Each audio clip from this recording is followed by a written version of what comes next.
What's up, guys? Thanks for listening in again on the Shetler Show. This is Kevin Clem doing another intro. This week we got to speak with Matt Eversole, who's best known for creating Tiltmode Army videos and Enjoi's Bag of Suck. We got to talk about getting into skateboarding, injuries he's experienced, traveling, getting into filming, creating Tiltmode, getting balloons stuffed in his nose by a doctor to unblock his energy, what he's been up to recently, helping create the cellar door, doing a parasite cleanse, parenting, and much more. If you're listening on YouTube or not Spotify, unfortunately, for some reason the links don't work on Spotify, but iTunes as well. The iTunes and YouTube link works. So if you go to the description of this, you'll be able to click the links I'm about to mention. So you can shop on the Cellar Door at thecellardoor.com. Go follow the Cellar Door on their Instagram at instagram.com/thecellardoor. Check out Tiltmode Army on Instagram, instagram.com/Tiltmode Army. And if you got a small brand and want to sell on the Cellar Door, give an email to matt@thecellardoor.com and they'll see what they can do for you. Just a couple quick things to shout out before the episode starts. All I Need Fall Brawl skate contest is happening at the Edge Indoor Skatepark on Saturday, September 8th, 2018. It's going to be 3 jam format divisions, 14 and under, 15 and over, and a ladies jam. If you live in the area, be sure to come down and check it out.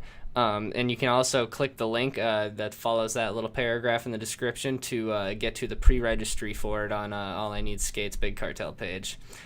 Be sure to check out All I Need Skate's social media on Instagram, Facebook, and YouTube at All I Need Skate. The best way to support the Shetler Show is to subscribe, comment, and rate us on iTunes. And for shops who want to carry and support All I Need, our products can be found through Eastern Skate Supply, and the link for that will be in the description. And finally, just be sure to check out allineedskate.com. All right, guys, enjoy the episode. And I was like, yo, this is crazy. Like, I gotta get on. I gotta get on this. I just love the skating and the scene. Rain, rain, go away. All I need is a skateboard today. This is the Shetler Show featuring professional skateboarder, podcaster, and All I Need Skate founder, Anthony Shetler. So it was hot. Everyone was doing it. Yeah, they're looking for their dad's fucking metal skateboards in the garage. Yeah, like, exactly. Get on this thing. Each episode brings you amazing discussions with interesting people from all walks of life. Kind of when skateboarding clicked for me, and you learn some tricks or whatever, and you get that appreciation from your peers, you know? The other skaters are like, holy shit, like, yeah, dude, that's rad. Admiration. Yeah, the admiration or the affirmation. Real, recognized real. If I didn't experience those crazy moments in my life, then these great moments would never be as great as they have been. Honestly, like, for me, I just loved it. Like, I saw those dudes, I saw those videos, and I was like, holy fuck, this is sick. Yeah. This is what I want to do.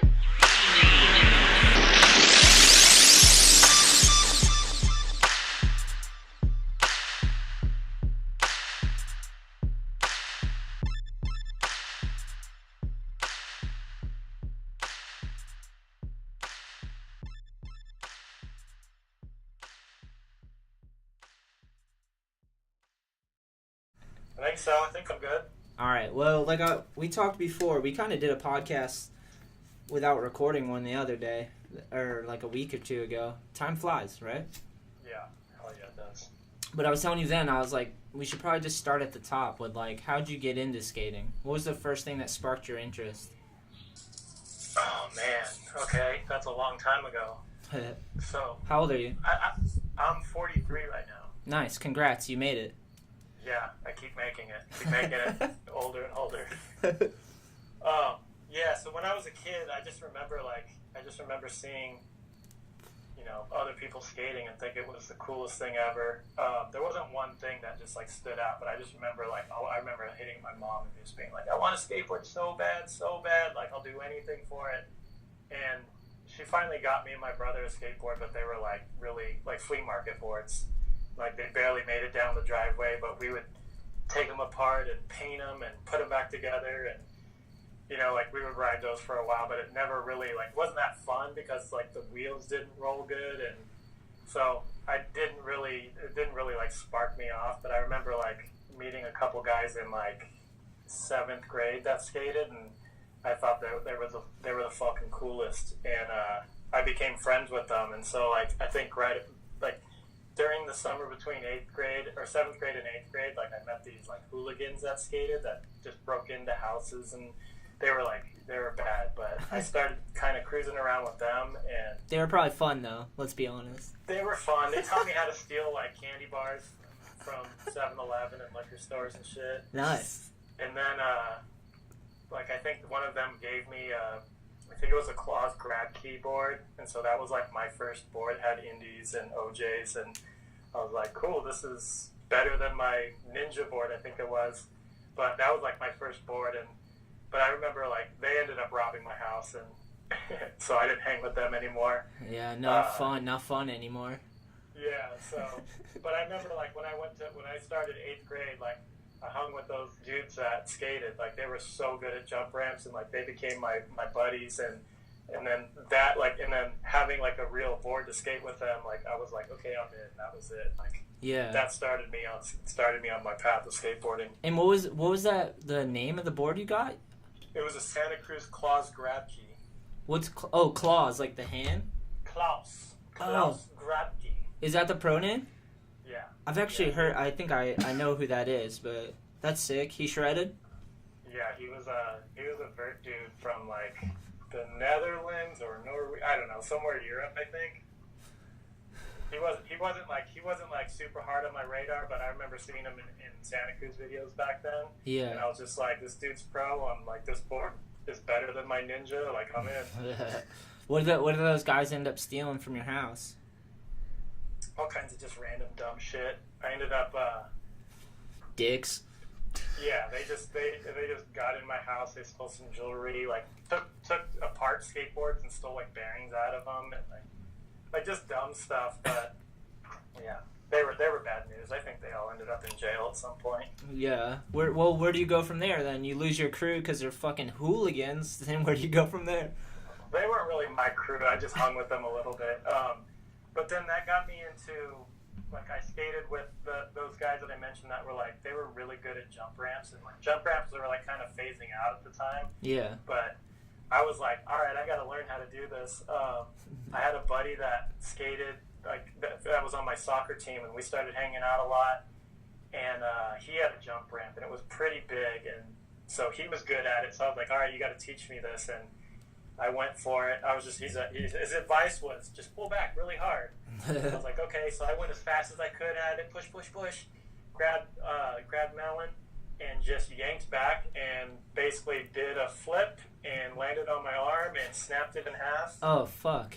And I was just like, just picked myself up and walked into his house and made his mom take me to the hospital. Look at my noodle arm. Look at my noodle arm, Mom. Yeah, it looked like when you bend your wrist all the way down, but like in the middle of my, between my wrist and my forearm or my elbow. Disgusting. So yeah, that was, but that didn't stop me. Like I, got a cast on and then just kept skating. My mom was pissed. Like she was like, "You're over it. You're done." Yeah. But I would just go slappy curbs in a cast all day long. That's sick. Does that thing really get itchy? I've never really had a cast. Oh, dude, it was the worst. I would take a coat hanger and slide it down there and just scratch the shit out of it, and it smelled so bad. And then when I eventually, like, I cut it lower, the doctor was like, don't do that. Like, I cut it lower, and I was like, fuck it, whatever. Because it was up to my armpit. Damn, that's so, a like, full arm cast. Like. Yeah, it was gnarly. It was like one of those, I think it was a plaster, like, gnarly heavy one. So then I cut it past my elbow. So I just had like a wrist cast for a while, and then I cut it all the way off, and it was like way tougher. My arm was like crazy, like atrophied, So it didn't have like my muscle was all gone. Yeah. It was all pale and it was all hairy. It was crazy looking, but it came right back with like not that long. Yeah, you got to strengthen that thing back up. Rehab time. Yeah. That was like, but I ended up breaking my arms like so many times after, like just. Like fracturing elbows or fracturing my wrist a couple times. Like I've broken both of my arms like a bunch of times, but that was the worst one. Gnarly. That's crazy. Yeah, I don't think I've ever really broken a bone. I've hurt like ligaments. I tore my ACL. That sucked, but I don't think that's not good. I had a broken toe for sure, but never like a full on like gnarly one, like where you have a noodle arm. Broken toe? Like was it your big toe? No, small, like middle next to the pinky one. That one just like okay. So painful. Takes forever too. Yeah, that sucks. Yeah, jumping down shit. But whatever. that happened. Ankles, shit like that, you know. What's up with your ACL? Did you get like a cadaver? No, I just like tore it when I was younger, and I just never got it fixed. Whoa, really? Yeah, so I still don't even have one. Oh shit. Yeah. That's not good. No, I mean. It works. Yeah, I can skate, but like, you know, There's through it. you just sometimes it hurts, sometimes it doesn't, you know. Yeah. It's not. It's just something you get used to when you do it early, you know. I built up my muscles really strong too on that leg. I did a lot of rehab myself, you know. That's good. Yeah. Having strong muscles is good for you. I did get a scope. I got a scope eventually, and they cleaned it out, and it felt like brand new again. I was like, this is sick. Oh, that's what fixed you then, huh? Yeah, it helped. It helped. I can like still skate. Like I feel like I'm still learning tricks, which is kind of crazy, you know. Yeah. Not every. ACL seems like it's a really common skateboard injury. Yeah, I imagine. All you can do is kind of like go slow and just learn how to bail safely, and then just like know your limits, you know. Like I remember I just hurt mine down some stairs, like just something that was a little too big for me, you know. Yeah. For what? I hyperextended my knee. I think it was a bail in an old 411 or some shit. Nice, you were in a 4-1. That's sick. Yeah, I've been in I've had a couple clips in the first couple 411s, but That's yeah, awesome. that bail, like it was like this big set of stairs for back then. Yeah. I was just like, fuck it, I'm gonna go for it. My friend was filming, and I was just, I'm just gonna go for it. But the ground up top was like rotten asphalt. Yeah. Like, so I'm pushing, and it's like on gravel. Gnarly. And my board just kind of shifting, and I'm like, fuck it, I'm gonna go for it anyways. And I just jumped off my board and like landed straight legged, and it bounced me backwards. Gnarly. Yeah, I couldn't, like, that day, I remember I went and skated like the rest of the day, but like I was like, dude, something's wrong with my knee. Yeah. And then after that, it just swelled up, and I couldn't bend it. Yeah. And so I went to the doctor, and they were just like, you need to not skate on this thing for a while. It's got to be on ice. They're just like, yeah, gave me some anti-inflammatory and some pain pills. Yeah. That's pretty typical. Yeah, I don't know. I think I do like a lot of skateboard lessons nowadays, and like I always just try to think like, what's this? How can we learn this at a safe level so we can get through the foundation, build up a good foundation, and not get hurt? You know. Yeah, that's pretty important to survive and last the test of time. Yeah, because even when you get like dudes that skate into their 60s or 70s, they're losing tricks at that point, you know. That's always been my goal. Like I remember, like, nice. Okay, don't get hurt, because I want to keep doing this when I'm old. Yeah. You know, and so far, like I'm there. You know, like I'm still here, and I'm still shredding. I'm still trying to. Yeah. A lot of injuries, but whatever. Yeah, no, I agree. You just gotta adjust your approach, and you gotta like work. People fight their styles too sometimes, you know. Like I've done that in the past.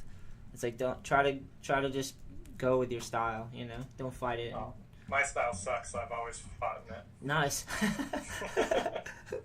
We were just watching your footage. You were shredding, dude. What were we watching? It was bonus footage from one of the Tiltmode videos. You went overseas. You were definitely in Russia. I think you had like a clip Europe. in it. I've never been to Russia, but I'd love to go there. Or maybe it's just the architecture. When you went overseas? Yeah, I've been all over the world. Like I would go on a lot of trips and to go film other people, and then that's sick. You know, like sometimes it'd be like, hey, here, film me do this. I want to get some too, and yeah. Or sometimes we've gone on like a bunch of trips. Like we would get the homies together and be like, let's go to Barcelona and rent get a room or get an apartment and just stay there for a couple weeks, and we'd always try and get something going like that. You know, like when Tiltmode was hot and heavy, we were all young and party mode. Like we were just like, let's fucking do whatever. Yeah, that's sick, man. Yeah. So how did that form? Like Tiltmode, the first video. Okay, so way back in the day, this is, you know, like when this was before the Death Lens came out. Yeah. Like it was like the VX1000 just came out. My buddy Chris Avery, he was like the only dude filming in San Jose, but he was very reserved, and he lived with Mark Johnson. Nice. And he would film Mark a lot because Mark would just be like, drag him around. Hey, I'm gonna do this. You film it. And then like he would film Gershon, every once in a while because Mosley, because yeah, like Mark and Gershon were homies. And I remember being like, Chris, like when we started skating a lot together, I'd be like, hey, Chris, you should film that kid. He's ripping. And Chris would be like, I don't know. Or like, like a bunch of the homies would be ripping. I'm like, Chris, point the camera at that dude. And Chris would be like, I don't know. And then I was just like, fuck, dude, like all this ripping is not going noticed. And then I was like, I'm going to figure out a way to get a camera. Hell yeah. Because I filmed before, I just never owned a camera. Like I filmed a couple of Steve Caballero's parts with his camera. Like I kind of lived with Cab and his wife at the time for a while. Like I had nowhere to go and they kind of took me in, which was awesome of them. That's pretty sick. Yeah, that's insane. Dude, Cab's the man. Hell yeah. His ex-wife is awesome too. We're all still friends to this day. It's awesome. But yeah, they took me in. So that's kind of where I got my like, all right, this is how you film. Like Cab would give me the camera and I'd just be like, okay, cool, let's go. And I would film him. But then like when I really was like, when I was watching Chris Avery and he wasn't filming these dudes, I was like, fuck, dude, I'm gonna get a camera. I'm gonna go because I want these dudes to get seen. Like I just saw some amazing skateboarding and no one captured it. So I begged and pleaded and worked weird jobs and like figured out like how to save my money, and I got a refurbished VX 1000. Nice, that's solid. Yeah, and then I talked to the guys that run NC Board Shop in Los Gatos, and they were like, let us help you. Like, you want to make a video? And I was like, okay.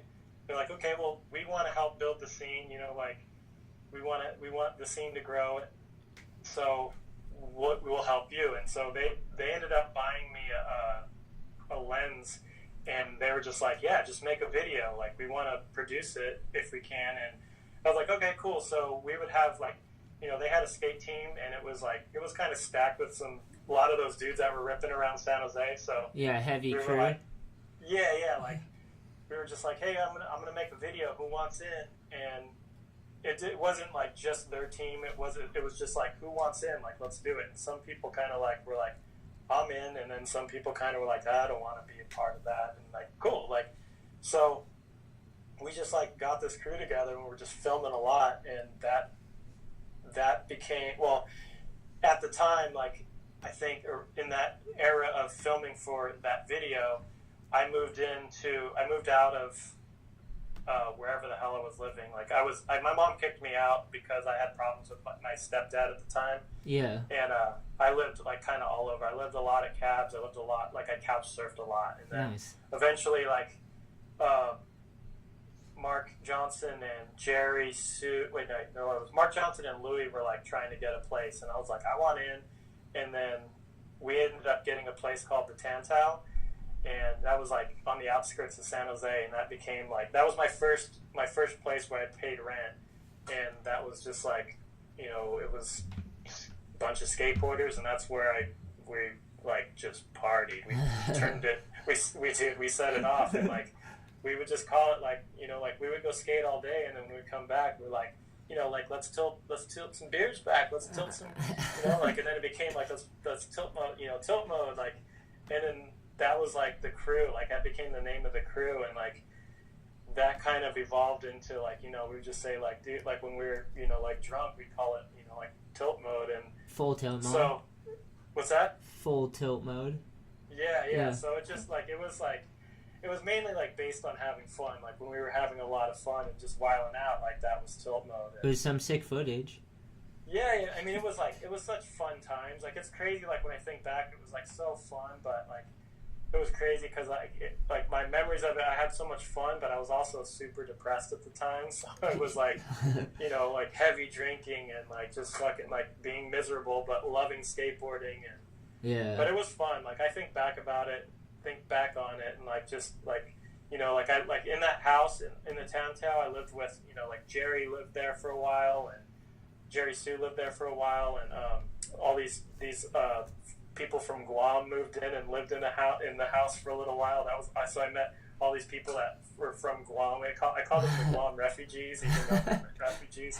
They'd always get pissed at me, but that was fun. Like Chris Avery lived there for a while. Like Yeah, Mark and MJ just, like he kind of sponsored the house. Like there was this pantry and he just stocked it full of product. Like he would get boxes and just throw it in there, and we could just go in there and get, like America Mark Johnson's like samples that never were released in stores. And such a sick shoe too.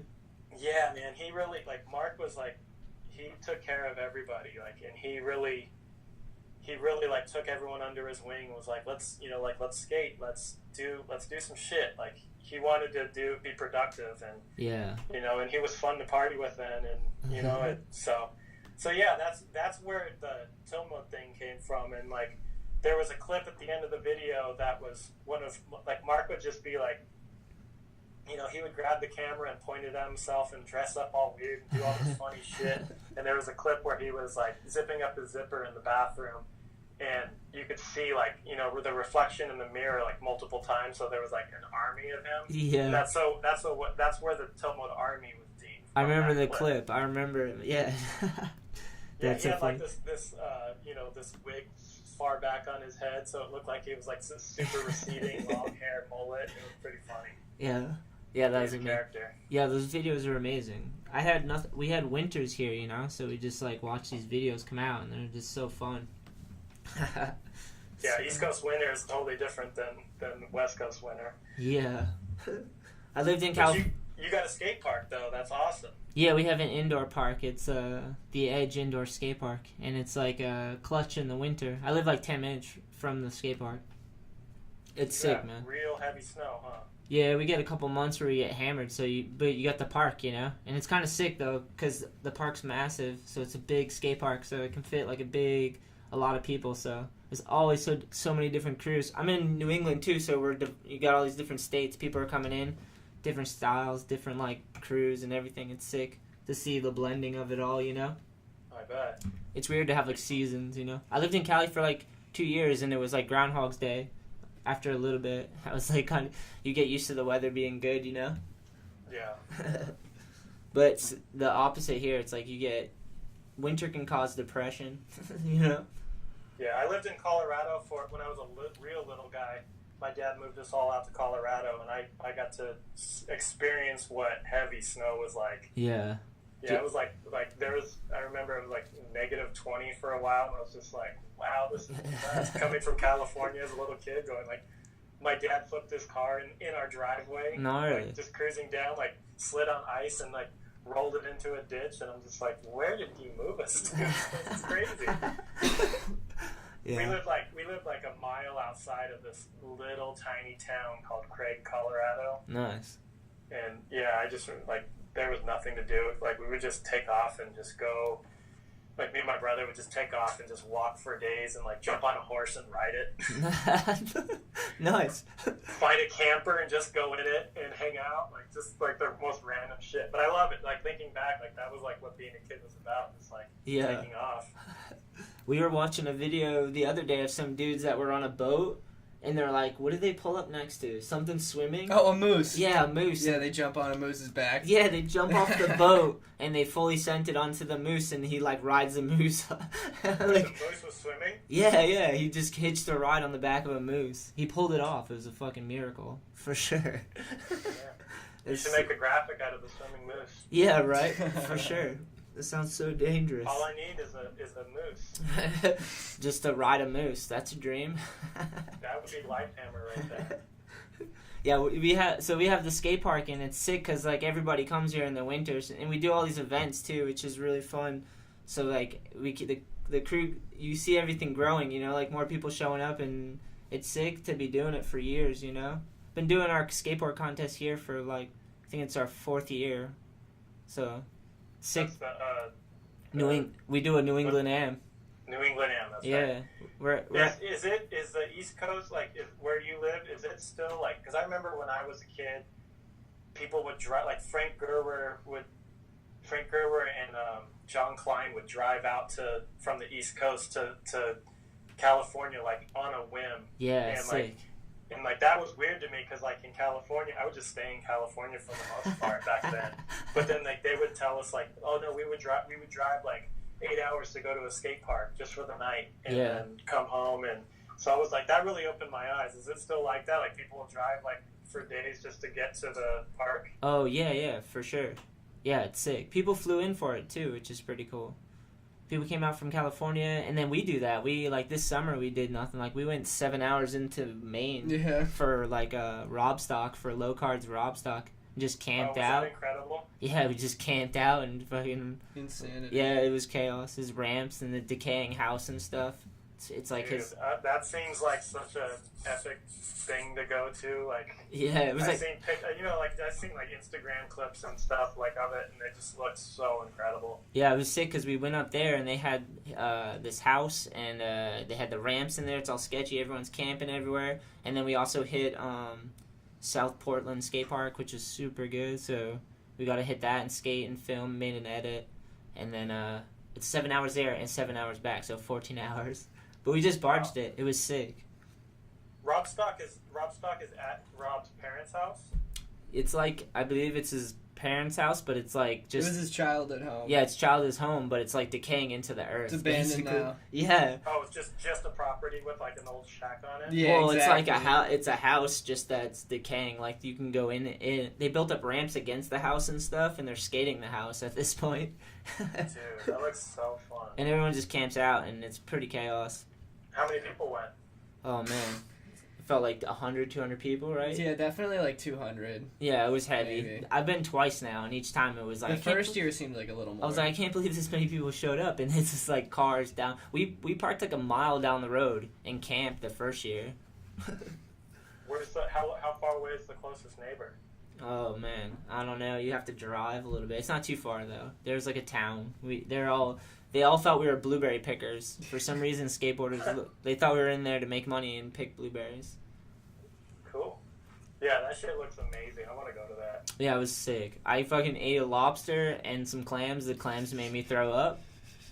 Fucking Ooh. Kevin, the intern, he forgot the top of the tent and the tent got flooded, so we just slept in the van. Yeah, it was raining, but it didn't slow anyone down. The van was nice though. It was like cushy. Damn, there used to be like a... Because that's like skateboard Burning Man on the East Coast, it sounds like. Yeah, sort of. Dude, yeah, somebody should be like making a documentary on Robstock. Yeah, it was pretty gnarly. This last year was pretty intense. We met with this dude, the first dude we seen when we first got to Robstock, basically, was this dude that was swimming, and he had at least 5 different incisions that were like 2 inches long. He had like, with stitches, he had like 50 stitches and counting, and he came out of the lake holding a beer, swimming, almost drowning, and like that was my first interaction. We got there, I was like, holy shit. It's like, what were the incisions from?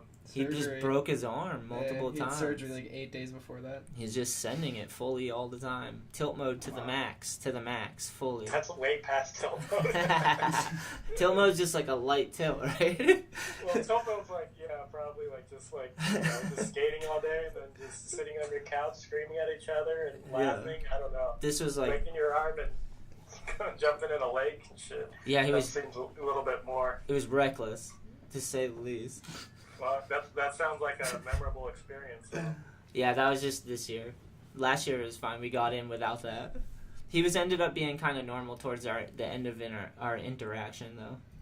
He was like kind of chilling out, but I was like, dude, you should probably not be in the lake swimming. Yeah, you could get some weird infections. I was like, yeah, you need some rest. Energy comes from rest, my friend. Should have offered him some of your clams. Yeah, no, the clams made me throw up. I was like pacing up and down the road because I was like, I shouldn't have ate those. And I was too high. I definitely smoked a lot of weed, so I was like, I just threw up. Made me feel better.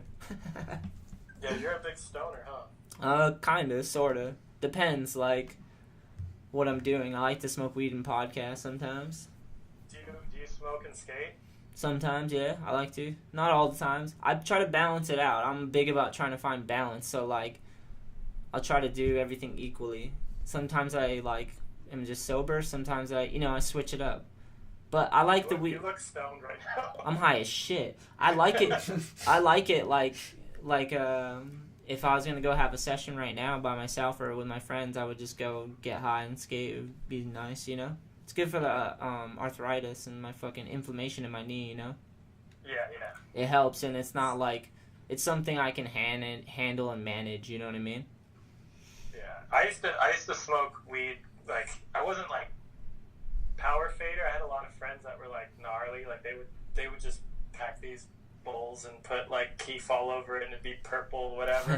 They'd be like, hit this, and I'd be like, okay, cool, and then I would just pass out on the floor right there. Like, I wasn't ever really good at it, but I used to smoke quite a bit. Yeah. And then one day I had this gnarly like anxiety attack where I was like, what am I doing with my life? Like, fuck.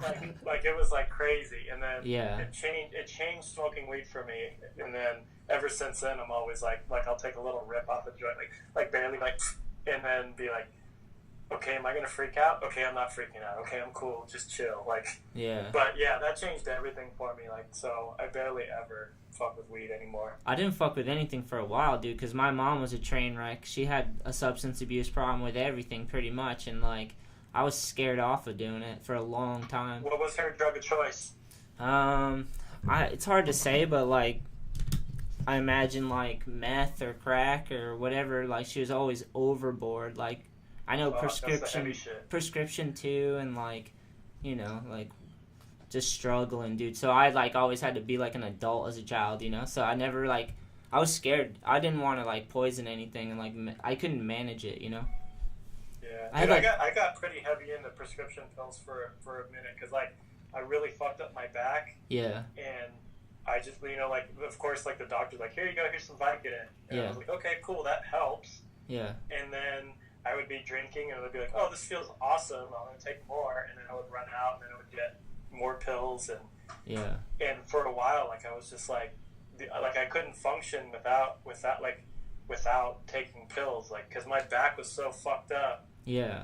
That, you know, like, it never really healed. Like, it's still screwed up. You become like dependent on it's just it like alleviates the pain temporarily, but it doesn't actually fix anything, you know? Yeah, those opiates like fucked my nervous system up to where like I went to all these different doctors, like, you know, like to try and fix my back, and none of them could really fix it. Yeah.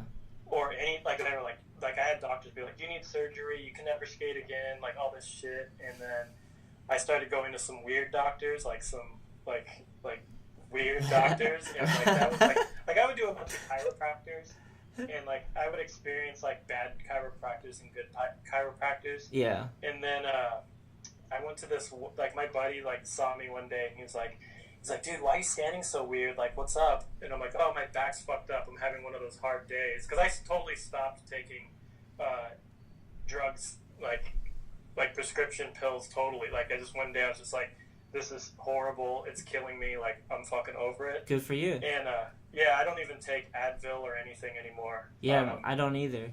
It scares me for some reason. Yeah, it scares me. So, but my buddy was like, you should go see this doctor. Like, he fixed me right away. And I was like, you know how it is. Everybody says you should see this doctor. And he's like, this dude's weird. And I'm like, oh, I like weird. So I went and checked this dude out, and he was like, he kind of reminded me of Crispin Glover, like, just kind of like nerdy and weird. But he does chiropractic and like energy, whatever. Like, he does shit with crystals and tuning forks, and like, he did some weird shit. Like, he stuck a balloon up my nose. Did any of it help? This is weird, dude. I love telling people this story. He was like telling me how my energy is getting blocked in my sinuses. Oh man. And I was just like, okay. He's like, I want to do this thing. Like, it's had a lot of good effects with PTSD. I think it might help you. And I was like, fuck, if it's gonna help me, go for it. And he just took this like little thing out, like this little metal thing, and had this white balloon on the end. And he had getting weird. Yeah. He had this metal stick, and he's like, I'm gonna put this into your nasal cavities. And so you have 3 nasal cavities on each side. Really? And then so he shoves this balloon up into my the top left cavity. And then how did you get talked into that? First of all, I was just like, dude, I'm down. I've tried so much weird shit. So I was just good like, for you. Good for you. You know, like, so he puts this thing up my nose and he inflates it, God and I'm just damn. immediately like, oh, because I can feel it like it inflates inside my head, What and I can feel it inflate in my throat. Oh my God. And like I immediately start choking, my eyes just start watering, and then like it lasts for a second, and then he deflates it. Jesus. And then he does it to the next 5, and like nothing's real, like it's just like same thing, like start choking up, eyes water, feel it in my throat. I just taste like latex or whatever the balloon's made out of. And then he gets to the last one, and he inflates it, and I feel like it's like when he adjusts my back, like, but it was inside my brain, like it went in my head, and then he like deflates it. I'm just like, oh my God, what was that? He's like, that was the one, like that one was blocking all your drainage and your flow and your energies. Yeah.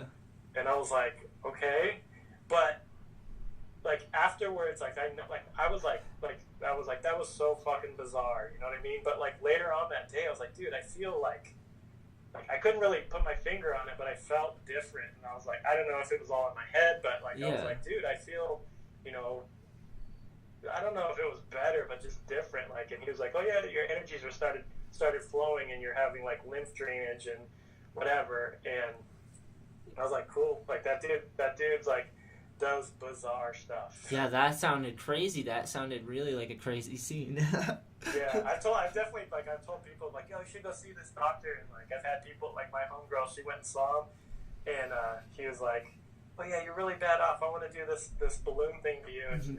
And she's like, I'm out of here. I'm never coming back.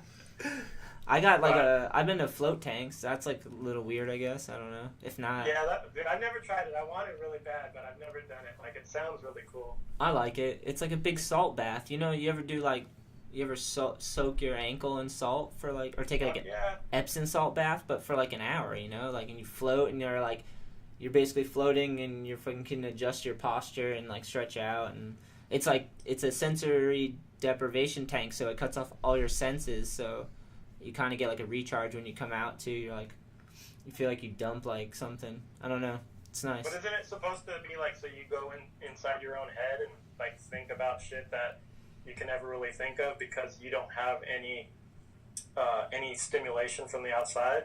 I think it just allows you to have that negative space you need, because like you don't have any stimulus. It cuts off all your senses, so you're not like taking in like data, you know, because it's like you can't see, you can't hear, you're floating, and it's like you don't even really feel like you're floating because it's heated to like the temperature of your body, so you feel like you're in space, sort of, you know. I don't know what that's like. Well,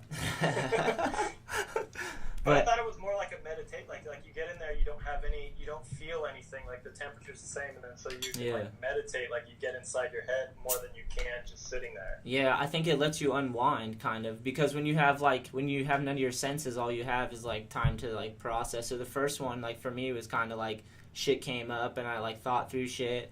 I started getting high going into them. That was trip. I cried when I got out of one before, dude, for sure. Wow, really? Yeah, like thought about my mom too much, like shit like that, where it's like fucking, and it's salt water, so don't open your eyes in those things. But if you do it enough, it's like you can get like clarity of mind, because you have no stimulus, so you're just kind of out there, and your brain can unwind. A lot of our shit's in motion, you know, our thoughts and our actions and how we feel and how we react to things. So it like feels like it breaks up that cycle, sort of, so you can kind of like shut down and then come right back, you know. For an hour is sick. I did 2 hours. That was too much. Came out of the tank, I was like, oh my god, I felt like I had traces after that.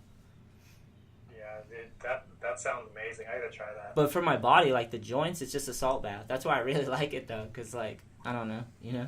Do they clean it out, like empty it out? Yeah, for each person? After each one, they like filter it out. Yeah. That could be weird if you're like in the same salt bath as the last person. Yeah, that's kind of weird for sure. I imagine that's a lot of salt and water, right? Yeah, it's like, I think it's like 600 pounds of fucking salt. It's so buoyant, you float, you know? So it's kind of crazy. You can. What do they do? Dump it down the drain afterwards? I think they have a filtration system. They had a whole elaborate thing set up. I gotta go back. I haven't been back in a while. The first time I started, dude, this is a good weird story. First time I went to one, it was just at some lady's house. I like looked it up online, and she like had it in her basement. How sketchy is that? Actually, like my buddy told me, like, he's like, because I was looking into trying it, and then he's just like, he's like, oh, this lady that lives in the mountains has one, and she'll let you come do it. And he gave me her number, and I'm just like, I'm not fucking doing that. Like, I'm that guy. I'm that guy that did it. Cool. I wish I would have done it. But now there's like places where you can go and just pay them money, and they have like multiple tanks, right? Yeah, it's more like normalized now. I hope like it's suntan spa or some shit. Yeah, sort of. I guess I would like to own one. It would be sick just to have one, because then you could do it at your leisure. You could figure out how many days, but How much are those things? I have no idea. Like a car? Probably. Like, yeah. I'll just go in the ocean. I just jump in the ocean. I'm like we just jumped in the ocean the other day. It was cold as shit, but it was so good. And I never really, I don't even really go in the ocean. We went to Rhode Island, so we were like it was like an hour away. Just drove like an hour and met up, and then just jumped in. So we're not that close. There's closer oceans, I guess, but shorelines. There's no warm oceans near you, though. Nah, I mean, they're not bad right now. I got in. I'm like a cat, dude, because I don't go in the ocean enough, but I should. I love the ocean just for the salt, again, like floating around and shit. You're like a cat? Sort of. Like, I don't swim that good, and I like fucking, it's freezing. I like get fucking tense. Actually, the other day, I actually got comfortable in that shit. It's so cold. Other people are like, it's fine. Conrad was chilling, right? Yeah, dude was he like, surfs. It was a hot tub. Conrad surfs, so he's like him. That water's like nothing. That was probably warm to him, you know? Like, Dude, surfers are gnarly. Yeah. Especially Conrad. He's got like an extra layer, so he kind of is like buoyant. You know what I mean? You ever surf? He actually took me and my lady surfing, like on he gave us lessons. It was pretty sick. He actually got us up and going on the longboard. Oh, awesome. Yeah. I surfed in Hawaii, like on a longboard. Like I stood up and was going, and like this was when I was a little kid. I'm like, this is cool, and I just kind of dove off because I was just borrowing it for a run. But I was just like, that was my whole surfing experience. But I used to live like half an hour from Santa Cruz, and I was like, dude, it's too cold there. Like, I couldn't hang. Yeah, I'm the same when it comes to the ocean. I'm like, it's fucking cold, you know? Yeah, take me to a tropical place where it's nice and warm, and, you know, if there's a shark, I can see it and get the hell out of the water. Yeah, we did that, too. We went to Puerto Rico. Conrad invited me on a trip with some surfers, and I was like a skate rat just on a fucking surfer trip. But they skated, too, which was sick. That sounds like fun. And we went to like beach to beach to beach, and it was like perfect temperature, and it was tropical and like fucking chilling. That was sick. That was like being a float tank for the whole weekend, because I was laying on the beach, you know? Dude, I imagine being on a surf trip would be like the funnest thing ever. It was sketchy though. They were like wanting to climb up shit and like these sketchy rocks, trying to get in and out of the ocean and stuff, and I'm just out there hanging, you know? I just want some beach and some water to push me up onto the beach and chill. Those dudes would like fucking be out there and just shred the waves the whole time, and then they come in and they'd just be like, it could have been better. And then we just kept going. I've seen people in Santa Cruz like jump off the cliff like into the water, and I'm just like, that's fucking nuts. Yeah. It's nuts. And then it's just like, the waves are smashing against rocks, and like, it's crazy. Surfing is so awesome. I just take me to a tropical island and I'll get into it. Yeah, I get it. What are you up to nowadays? Let's move forward in time.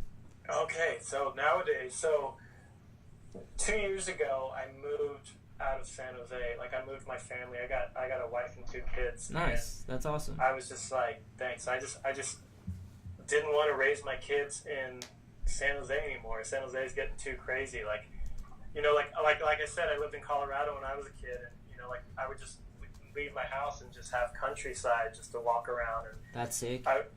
So I wanted that for my kids. So we moved about 2.5 hours north from where I lived in San Jose, up past Sacramento into the mountain, like right at the beginning of the mountains. Sounds sick. So it was such a great move for all of us.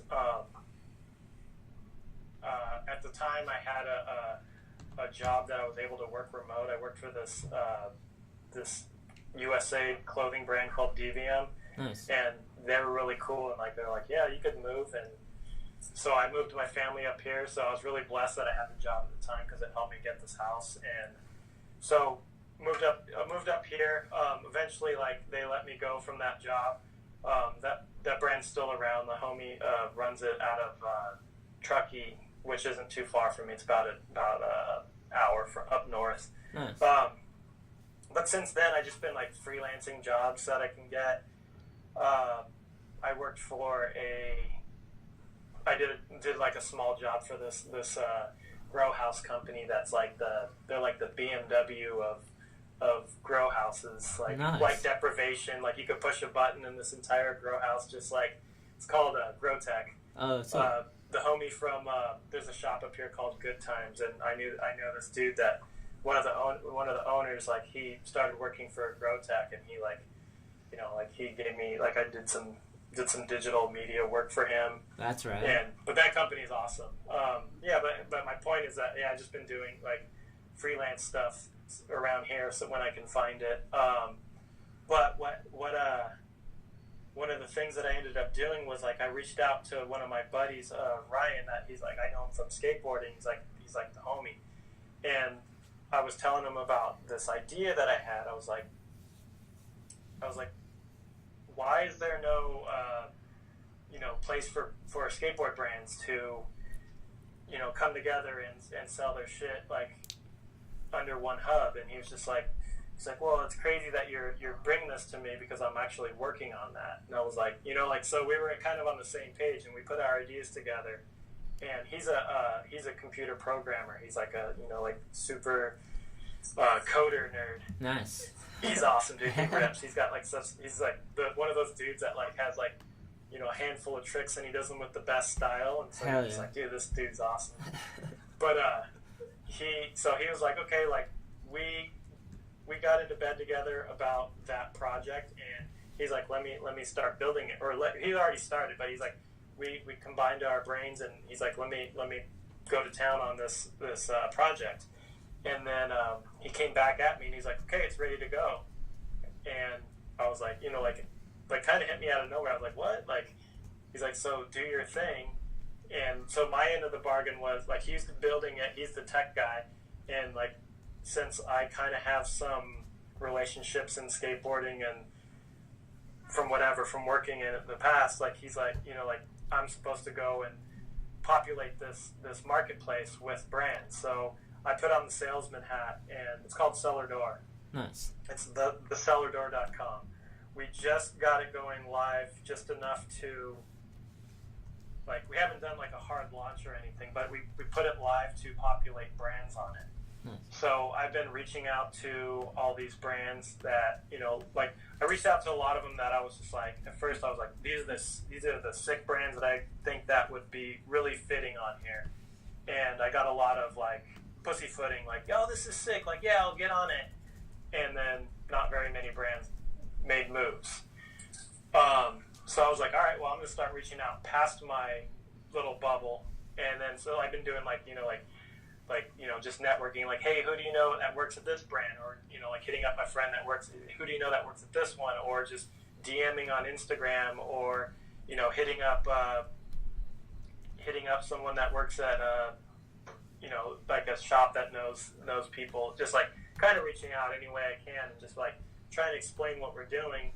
And that's basically just, like we're trying to build a marketplace for brands to be in this thing together. So the idea is that like say like someone starts a small brand, and they have their team, they have their product, they have their cool aesthetic, they got it all going, and then they start selling, and they probably hit a ceiling pretty fast. The idea is that like you have your that brand sells through Shopify or Big Cartel on e-com for or Shop Envy or whatever, but you can also sell with the Cellar Door, and it's a skateboard marketplace. So Big Cartel, like you can build your little site, you can have an e-com on it, and then you have to bring your customers to your site, which is a hard thing to do for a lot of brands. So the idea of doing it through Cellar Door is that you put it out there, and you're within the skateboard community.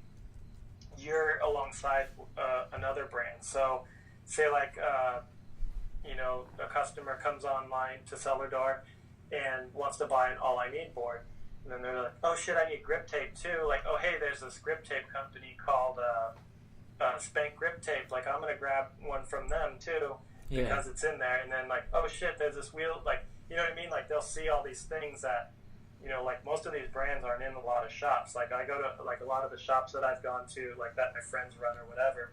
They kind of carry like a couple big brands and a couple local brands, and then that's it. Yeah. Where we're trying to like bring all of those brands like to one spot, and like my side of the idea came from when I was like freelancing, and I was just like, I was doing all these jobs outside of skateboarding, and I was like, I want to do some stuff in skateboarding. I love skateboarding, and what made me love it was, well, I love skateboarding because it was fucking awesome. But the reason I picked up a camera and like I liked that aspect. I wasn't really big on being a videographer or a cinematographer. I was big on what that camera gave me the power to help these guys like achieve their goals. Yeah. You know, like I could point this camera at this dude and then get his footage together and help him get sponsored and help him achieve his goal of being, you know, like sponsored amateur, or help this dude that's pro and help him achieve his goal of, you know, putting out this video part and getting a shoe or buying a house or whatever his goals are. Like I really like that aspect of it. Yeah. And so like with that mindset, I was like, I want to put that, like, I want to be able to take it to the next level, and maybe now I can help brands instead of just like, you know, one skateboard. I can help a brand, because I see these brands pop up and they're really awesome. They have like great aesthetics, they have a rad team, they're doing really cool stuff, but then they hit their ceiling really quick and they're only selling to a couple shops and they're not really able to get like people to their e-commerce. And so I was thinking like, well, if I can get them into this marketplace, then I can help, you know, bring more eyeballs to them and help these brands survive. Yeah, there like, seems I think like it's a really there's cool thing to help shops survive. Yeah. But who's like, you know, like a lot of these shops like only order like 2 boards from a brand or 5 boards from a brand, like where I want to help them grow their own e-commerce. Like I'm not ordering from these brands. I'm giving them a platform to sell more of their own. Like so the money goes straight to the brand, like from a consumer to the brand. Yeah, you're curating it, sort of like have people come in and just like the wave. Yeah, that's sick. That sounds like a cool idea. There sounds like there's space for that online for sure. Because if you I hope so. What's the site right now? If you went to it, what would it pull it up? I mean, we just started, like, I just started reaching out to brands not that long ago, and like there's not a whole lot, but slowly people are getting on it. Like All I Need just got on it, and I'm super stoked on that. Hell yeah. We're working on a Slappy Hour, and Jason. So we're trying to do it with brands, and we want to get skateboard artists and skateboard photographers. We're trying to keep it into like our world of skateboarding. Yeah. You know, like we had an electric skateboard company hit us up and like they applied for it. Yeah. And we were like, sorry, you're not part of this world. Yeah. You know, like we're being exclusive to this core skateboarding. I don't even know, is that what you call our world? Like people that I'll say, like people that are really doing it. Like if you're like independent, kind of, you know, I don't know, is core independent like same thing? Yeah, I mean, I guess we're just trying to keep it like to our world, like whatever, like, you know, like so. Because electric skateboard company has no business being on our platform. Oh yeah, I know. We were checking out the store right now. Yeah, we're filled it out. We put our boards up there. Yeah, so sick that you're up there. But what I was saying was like Jason Adams got his art up there, and that's sick. I saw that brand Slappy Hour. Yeah. And all of a sudden there was all these sales, and we were like, dude, we haven't even launched yet. Like we haven't done we haven't pushed it. I built the Instagram up a little bit. It's like nothing, like 200 followers or something like that. So it's just kind of getting things going right now. But we're already dealing with like, you know, like sales for some brands, and that's really cool. I've been talking to, you know, people that just started brands, and like it's really cool. And I'm just like, you know, like what are your needs? How can I help you? How can I help you grow? And so I've had some communication back and forth with like what the needs are of these, you know, these micro brands that are just starting, and that's been really eye-opening. And it's really eye-opening to see all these brands that I've never even heard of. Like there's this brand called Lane Brain, and and I think that they're from Arizona, and I saw it on Instagram, and I was like, oh, this, like, what's this? This is pretty cool. And I was just like, oh, my buddy Nick Farini, like, I used to work at Dwindle, and Nick rode for Dark Star way back in the day. I remember. He got on trips before he's tight. Really good. But he rode for it, and I was just like, oh, shit. Like, I never even knew that this brand existed. So I hit up Nick, and I'm like, like, what's up with this brand? Give me the dude's email address. I want to hit him up. And, like, they're hella cool. And it was just weird that I thought I had a grasp on, like, all these brands, but, like, I didn't know they really existed. Yeah. And like, their Instagram following is, like, 50,000 or something like that. And I'm just like, dude, they're huge. And I never really, like, heard of them. But now they're totally on my radar, and they've signed up for the platform, and that's really awesome. And, it's cool. Like, I'm just talking to all these brands that do really awesome stuff and trying to get them involved. And I think, like, together, like, we can really, grow e-com for all these brands. Yeah. So on the site, will there be like a blog on the front, is there? Or is it just the actual, right now it's just the store? There's a blog. It's like actually on the homepage down at the bottom. I did like a little article with a buddy that this guy, my buddy Noah from way back in the day. He's in the first Tiltmode video. Nice. He lives up in Oregon, and he does handcrafted skateboard decks. Sick. Yeah, it's super sick. And his brand's called Bros Movement. And so I did a little thing on him, and then I did a thing on Todd Bradstreet's graphics. Like, I'm really, like, Todd Bradstreet's like my favorite skateboard artist. I like, see the art in the back. He's right. His Smurfs are right behind me. That's way sick. Those are so dude, sick. I love his humor. I love all this, like, dude, his graphics are the best. And his brand, Send Help, is so awesome. I really want to get them involved. But, like, I've been, talking with him about getting his art, on there. And Todd's the best. He like, I want to see him thrive. You know what I mean? Like, I want to see, like, he deserves to be doing financially, like, well, because of all that he's done for skate brands and skateboarding, and for what he does for skateboarders. Like, I really think that he deserves to thrive, and if I can help that in any way, that's what I want to do. Yeah, and the way you help that is by, like, doing that for skateboarding. You have to, like, figure out a way to do that and help it and keep it continuing. That's sick to be able to do that, though, or to grow this place where you can help each other. Yeah.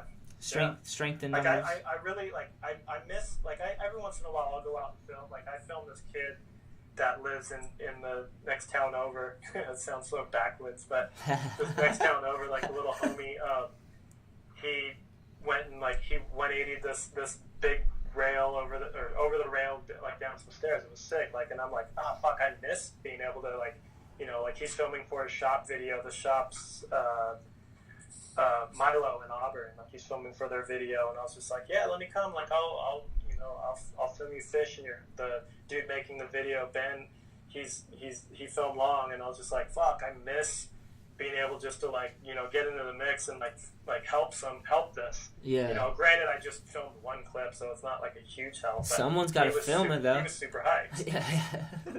But, like, I like that aspect of, like, seeing things come to fruition, like watching projects, like, from an idea come to fruition, and, like, like, watching, like, because I made, like, video, like, full length DVD videos, and those projects, like, it's just an idea, and then coming to an actual tangible, like, DVD or VHS or whatever they were in the past. Yeah.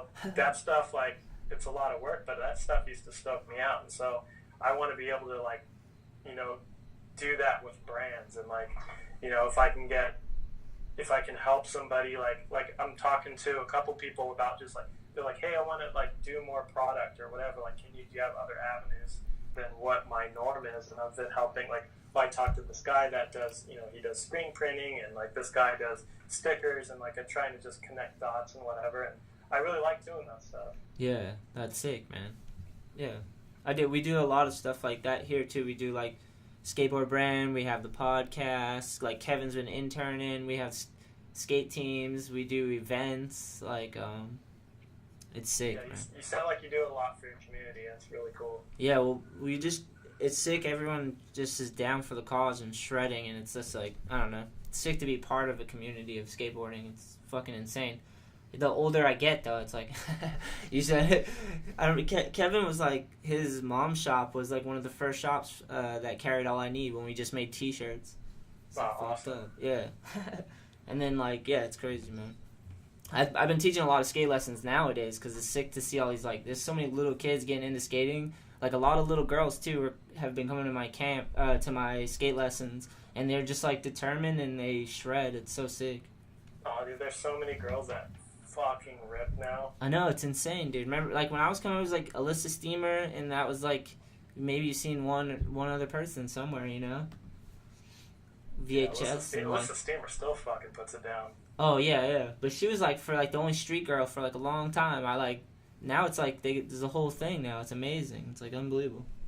Dude, I remember, like, with that time machine where she came out and she did, like, ollie up the stairs and then ollie half-cab heel flip. So good. I was like, what? Dude, it was so sick.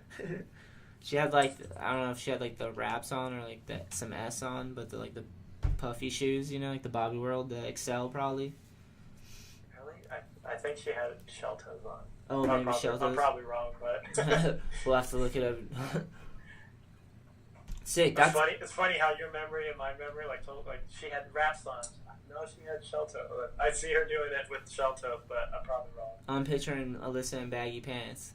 Oh yeah, definitely baggy pants. That's sick though. And I'm hyped. I had Kevin working on the page today. It's not like fully finished, but we're gonna like keep going at it and adjusting it. You know. What page? On Cellar Door. Oh, cool. You're still awesome. Yeah, we just started putting some boards up on there, and Kevin was working on it today, so it was looking pretty sick. He was pulling it up before, so. Who's pro on All I Need? We have 4 pros. Myself. Fuck, right? What's that? Derek Fu. Yeah, Fukuhara. Derek Fukuhara. Myself. I remember seeing footage of him back in the day. So good. Film Pot Files. You ever watch Film Pot Files? Film Pot Files. Yeah, so good, dude. Yeah, Derek and I linked up when we rode for World together. Okay. Yeah. And then there's a dude that rode for World from Florida, right? Yeah, Timmy Knuth. He's hella good. He rides for All I Need too. Right. So yeah, because we were all riding for World, and then basically we just like the recession hit, and that was the end of the World program. And then so I just took my savings and I got a job, and I took my savings and put it into All I Need. And then we just started making t-shirts and then eventually boards too. Oh, dude, so much respect that you just, didn't give up and just took it, and now you have your brand and support all those dudes, and and that's fucking cool. The work I got was at like a screen printing apparel spot, so like they were super cool, and they would make all our clothes, and like I don't know, I gotta learn about apparel, you know what I mean, and clothes, and just working in a factory, and like it's sick. I still work there. Like that place is awesome. They make like World stuff, and they make All I Need stuff, clothes, all their embroidery stuff, screen printed t-shirts. What a perfect job for you to fall into, you know? Yeah. So it's destiny. Yeah. And I got the connection through my friend at the skatepark, so I was like skateboarding, you know. So you bring you're able to do stuff for your own brand. You're able to help them, grow their business, and you can make some money. And dude, that's perfect. Yeah. It's just my time, so like I just like move the time around and try to figure out where I can be productive, you know? Yeah. Time management's like a tough one. Yeah, definitely. It's like but yeah, I don't know. I'm always telling people, I'm like, the fastest way to work your way you gotta work your way out of poverty, so you gotta like find the toughest job and then just like excel at it and like work your way out of poverty, you know, like that's like try to do that, you know. That's what you gotta do when you're an adult. You gotta work your way out of poverty. You gotta fucking be able to pay your own bills and like figure out a hustle, you know, sort of. Yeah. Like when I was doing all these side jobs for random companies, I was just like, I really want to keep doing stuff creatively. Like a lot of these jobs are just like, like, hey, just lay this out, or just like brand this or whatever. Like they just weren't like really that creative. Yeah. I mean, I guess the branding jobs were creative, but like I really missed skateboarding stuff. Like I love skateboarding. I love like working with other skateboarders and just like brainstorming ideas and making things happen, and so like that really like I'm stoked to be working, like like getting you on the cellar door, like that's amazing, and talking to you about on this podcast. I've never done a podcast before. It's totally weird to me. You're really good at speaking though. Dude, I don't think so. Oh, you're good. You're chilling, bro. I have this thing where it plagues me. Like my favorite, I just forget things like out of nowhere. I'll just be like, oh yeah, I went to this concert of my favorite singer, and then I'll just be like, shit, who's my favorite singer? And then I just can't remember who it is. You know what I mean? And I'll just I'll remember in 5 minutes, and then in 5 minutes it'll be like, cool, Neil Diamond. I went to a Neil Diamond concert. Yeah, nailed it. You know what I mean? But it just things just like brain farts all the time. Like my brain is constantly farting. So yeah, nice. I'm hoping that I'm not doing that too much on this. No, you're nailing it, dude. You're chilling for sure. Cool. Keep fluffing my ego up. No, I do this a lot, dude. It's like I meet people like weekly. You know what I mean? Like it's cool to do this digitally now. It's kind of crazy because we had a conversation before this. It was like an hour-long conversation. When we talked before, I was so tired because I lifted so many boxes that day. I literally laid on the floor right here and talked to you because I was like out of breath the whole time. It was like just crushed it. Yeah, well, this is fun. Like that was like a different. I listen to a lot of podcasts, so it's cool to break my cherry and be on one. Yeah, it's fun, dude. I just started the podcast because like people, like I listened to another one. I listened to like a Joe Rogan one, and he was just talking about how if you had something you wanted to talk about, like you could start a podcast and just have guests and talk about it and whatever, like you could just do that now, and it was affordable basically. To me, it seemed affordable, so I was like, all right, and then just like started doing it, and then I've just I think more people should be doing it. Yeah, it's sick. It's cool to hear different people's perspectives and stories, and like there's so many characters in skateboarding. It's insane. There's too many guests as well, like because skateboarding is like an evolving, growing thing, and it's generational now. It's like insane, man. It's crazy to think the depth. Skateboarding has a lot of depth. It does. I talked about. I remember talking. I wanted to. My buddy Halba, he was talking about starting a podcast a while back. And Who's that? Ended up getting the Screaming Lord Halba. He's a main character in the Tiltmode Army saga. Yes. But he was really trying to dive into it, and I was talking to a couple of my friends about trying to do a podcast just about skateboard stories. I went on tour and this happened because I've heard so many amazing stories. They're endless. Jerry Sue telling me about they're on an Osiris trip and they fucking letting off fire extinguishers in the hallway and pulling the fire alarm and I'm just like, dude, this story is incredible. I wanted to do a podcast about just talking about stories like that. Yeah, that's but sick. Of course never got around to it. Yeah, I talk to Bobby Pulio every once in a while, and dude, when he talks, I'm just like, dude, you should do a podcast. He's got so much. He's got such a opinionated, just way of talking, and it's incredible to listen to him. And I'm just like, you should have a podcast. He's like, there's so many people tell me about that, but I'm just so opinionated. I don't think I should. I'm like, oh, that's why you should. He's so good, dude. He's his skateboarding's insane. I can only imagine. Yeah, he's awesome. That's sick. You get to talk to him because that's something I've thought about. I might have even DM'd him and not heard back, but I'm like, that dude's a legend. Bobby Pulio is insane. Dude, I got 5 of them this morning. I get pocket FaceTime audio from him. Classic. He's riding his bike around, and my phone just keeps blowing up, and I text him lock your fucking phone because I'm sick of this. I'm gonna block you, dumbass. And he's just like, haha, sorry. Dude, that would be an amazing podcast. You ever heard the one with Bill Burr, where a comedian? He just rants. Amazing. Yeah, Bill Burr's fucking amazing. Yeah, you're like that guy. Oh, you brought up Joe Rogan. I actually just watched the other day this video about how Joe Rogan's satanic, and he's his whole thing is he's trying to push people into doing hallucinogens of DMT and mushrooms to talk to fallen angels, which are demons, and I was just like, this shit's wild. I love that stuff. It's so entertaining. I'll say this. Joe Rogan has a bias towards skateboarders. I've heard him. Bias? I don't remember, but when I heard him speak about us in one time, and I got angry. I was like, he doesn't like skateboarders. Like, oh, he's a fucking Satanist for sure then. but I love his show. He's like it seems to be like one of the, he's like pretty open fucking dude, you know? So like it's a good show, and he but he said that about skateboarding. I was like, that motherfucker. Like, he didn't say anything bad, but it was just like, I don't know. He needs to have a skateboarder on his show. Maybe not He even. should. Yeah, that would be sick. Who should that skateboarder be? Oh God, I don't even care. Whoever, anyone. No, you should care. It should be somebody that could represent skateboarding, like, you know, and talk well and. Yeah, and, a true skateboarder. Make Joe like not be a Satanist anymore. He's definitely not a Satanist. Okay. How could someone think he was a Satanist? I don't know. It's just like I just saw the title and I was like, "What's this about?" I'm like, "I'll watch it for 5 minutes." And I was just like, I want him to have a good time with a skateboarder. That's all. That's all. A skateboarder that could have a conversation with him and chill and have a good time and represent skateboarding in a good way. That'd be sick. Anyone. teach that meathead how to do a kickflip. He's got a fucking roundhouse, or he's got some good leg power for sure.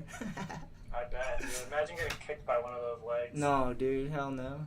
Crazy shit. Yeah, I enjoy his show a lot. He's like pretty honest and open, and it's a good podcast. I catch most of them. Yeah, I've heard some. He's really good at but I don't believe. Like but getting his ideas out and remembering things. Like he's got a memory like a fucking computer. Yeah, but I like I said, I remember the skateboard thing. I did say something about a skateboarder or something. The way he spoke about a skateboarder. I swear to God, I got pissed. I was like, really? He must have never really hung out with a true skateboarder, you know? Dismissed us. He dismissed us. YouTube video that's going to be titled "Joe Rogan Hates on Skateboarders." They're perfect. I'll watch that.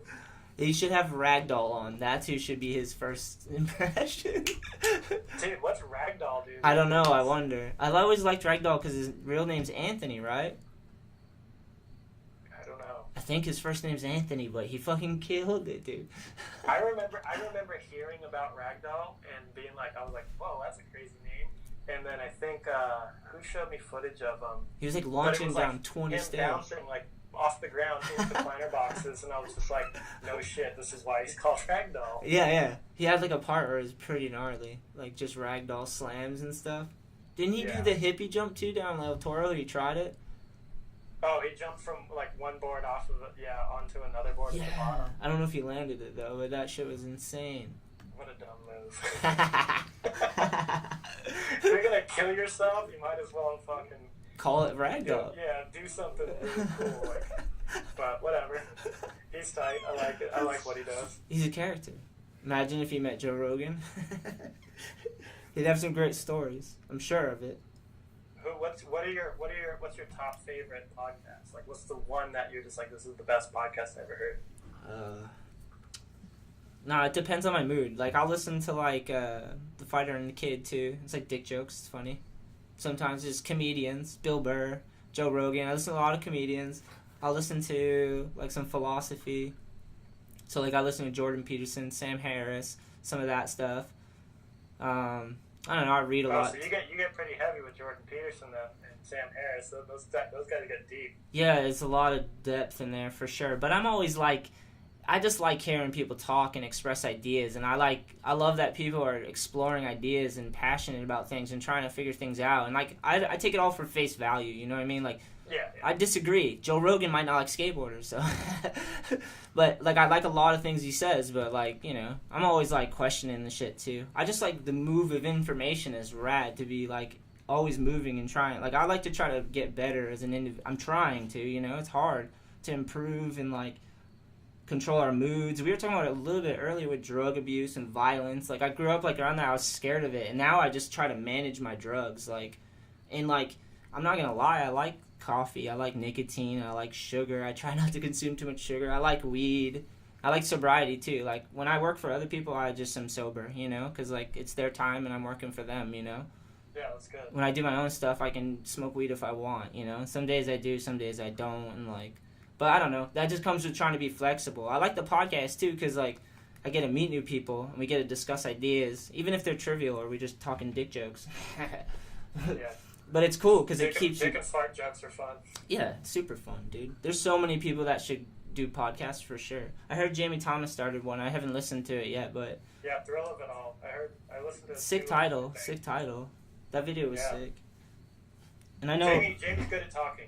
Yeah, and I know Tim O'Connor too, which is amazing concept. Tim O'Connor podcast. Tim O'Connor's funny as fuck. Yeah, right.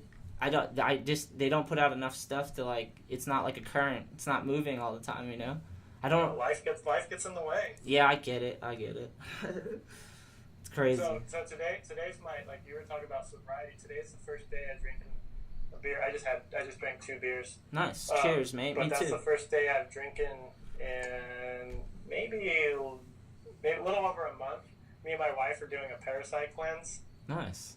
That's good. So I didn't really pass too much, but like the idea is that you have, like everyone has parasites and you have to cleanse them out every once in a while so they don't wreak havoc in your body. So we take these wormwood and black walnut herbs, and it just supposed to kill all these parasites. But you're supposed to cut down.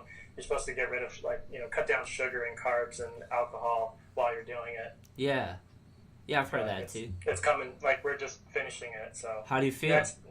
It gave me some headaches at first, and I have a hard time sleeping. Like my sleep is way more interrupted easily now, but that's usually because like parasites tend to get a little bit more active at night, and so since these things are supposed to kill it off, it kind of interrupts your sleep. But overall, I don't feel too bad. But the next thing is doing a colon cleanse. Oh, going for it. Yeah, like I'm always trying. Like I want to feel better. Like I'm sick of feeling like shit. Like I abused my body for so long. Like drugs and like prescription shit and drink. I used to drink a lot. Like I was super depressed, and that really took its toll on my body. And now I'm a dad. I don't want to. I want to be able to stick around and be a dad for a long time, and I still want to be able to skate.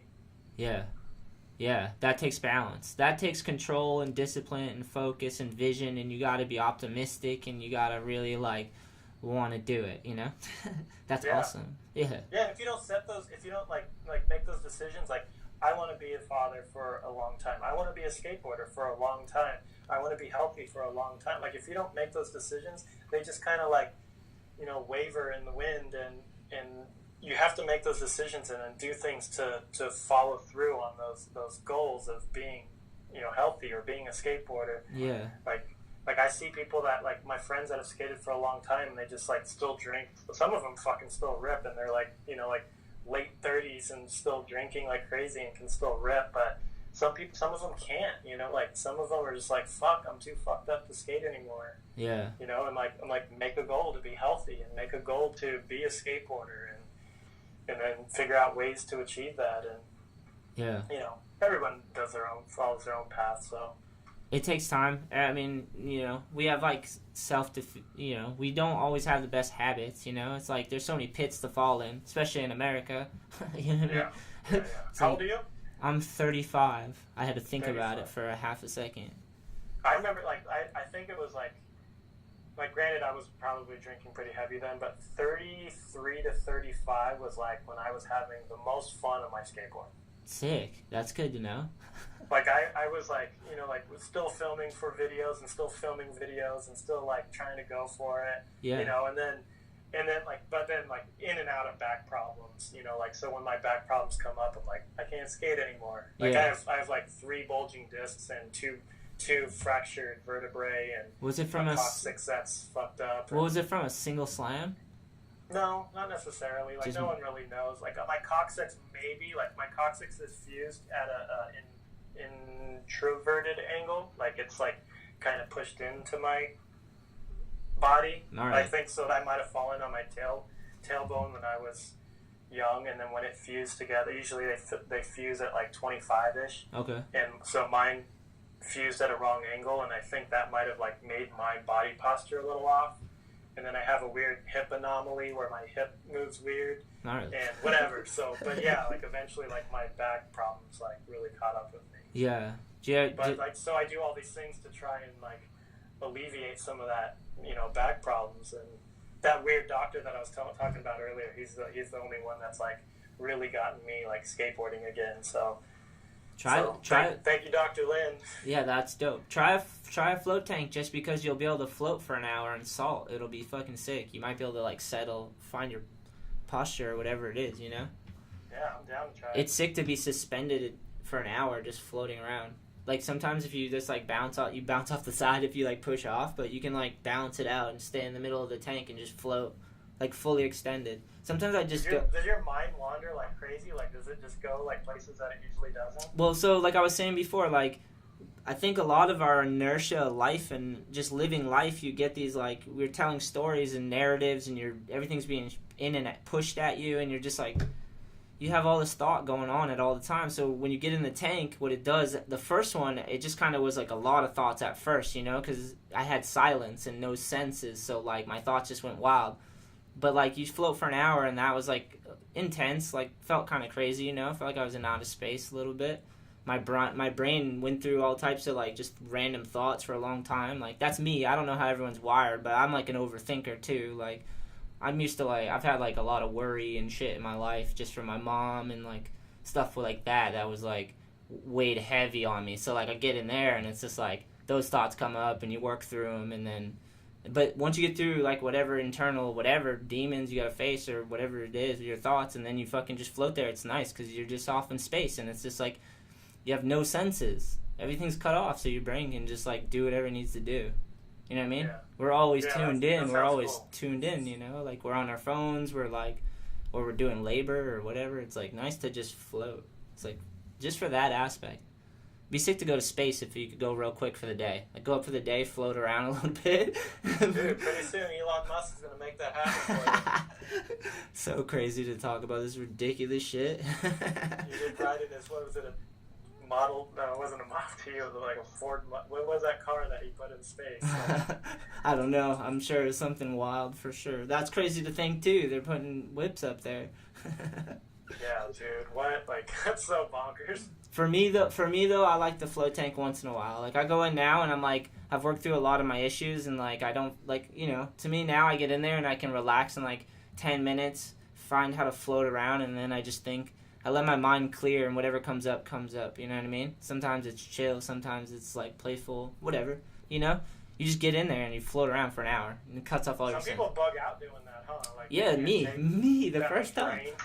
I told you I cried in one of those things. I cried in one of them, for real, I told you that. That's good. Like, it's good to touch on all those things. Yeah, some of that shit gets buried deep down inside. You don't even know it's there, and it has to come up, you know? And it's like, dude, seriously, we get caught in the inertia of life. Like, sometimes you're just, like, working all the time, or sometimes you're having too much fun all the time, and then you're, like, trying to balance it out, and then that like hour is nice. So I would try it. It's sick. If I were you, I'd try one for sure. I'm down. I gotta find a place and I gotta give it a go. Yo, I remember, dude. I don't know what year it was, but like way back, like when I worked for Enjoi, so it was probably 2005-ish. Nice.